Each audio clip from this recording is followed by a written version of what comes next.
Number 37، نماز جنازہ کے بعد دعا مانگنا ناجائز ہے۔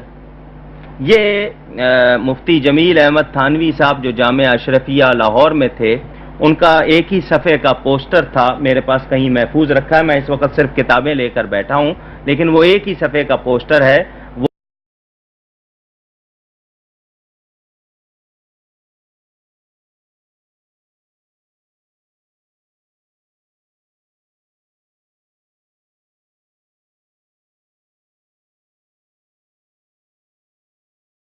ضیاء الحق جو صدر پاکستان تھے، ان کی غائبانہ نماز جنازہ پڑھائی، پھر دعا بھی کی،